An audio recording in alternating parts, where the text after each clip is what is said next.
நீங்கள் லாங் டிஸ்டன்ஸில் இருக்கீங்க, விசா ப்ராசஸ் ஆகுது, அப்ளிகேஷன் பெண்டிங்கில் இருக்குது. உங்கள் ரிலேஷன்ஷிப்பும் இப்போ பெண்டிங் ஸ்டேஜில் இருக்க மாதிரி ஒரு ஃபீலிங். எத்தனை நாள் தான் இப்படி காத்துட்டு இருக்குதுன்னு தோணுதா? இதே ஃபீலிங் 2000 வருஷத்துக்கு முன்னாடி ஒரு பெண்ணுக்கும் இருந்துச்சு. அவங்க தான் கண்ணகி. கோவலன் அவங்கள விட்டு பிரிஞ்சு போனப்போ அவங்களுக்கு அவர் எப்போ திரும்பி வருவாருன்னு தெரியாது.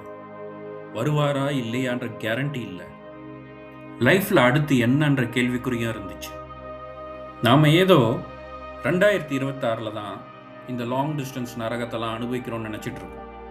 ஆனால் அவங்களோட ஃபஸ்ட் ரியாக்ஷன்லேயும் இதே கன்ஃபியூஷனில் தான் இருந்தாங்க. அப்படியே உங்களை மாதிரி, என்ன மாதிரி.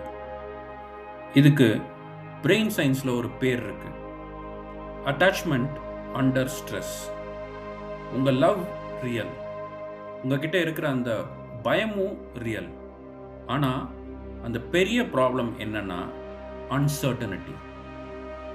ரிலேஷன்ஷிப்போட ஃபெயிலியரை தப்பாக புரிஞ்சுக்கிறோம். விசா டிலே ஆகிறதுனால ரிலேஷன்ஷிப் முடிஞ்சு போச்சுன்னு அர்த்தம் இல்லை. அதே மாதிரி டைம் லைன் கிளியராக இல்லாதப்போ லவ் குறைஞ்சிருச்சுன்னு அர்த்தம் இல்லை.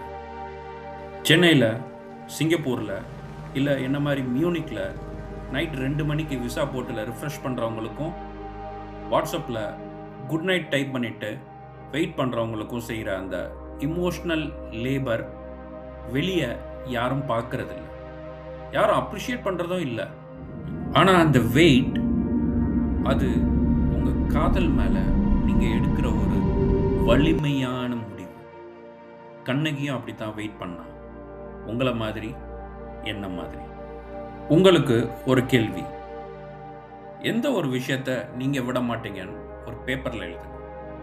உங்கள் பார்ட்னரை எழுதிட்டோம், அப்புறம் பாருங்க ஓவர்லேப் இருக்கா இல்லை கேப் இருக்கான்னு. அடுத்து சண்டே ஆரம்பிக்கிறதுக்கு முன்னாடி இதை படிங்க. இது வெறும் மோட்டிவேஷன் ஸ்பீச் இல்லைங்க, இது பிரெயின் சயின்ஸ். இது உங்கள் கதை. ஹானஸ்டாக சொல்லுங்கள், எந்த ஜட்ஜ்மெண்ட்டும் இல்லை.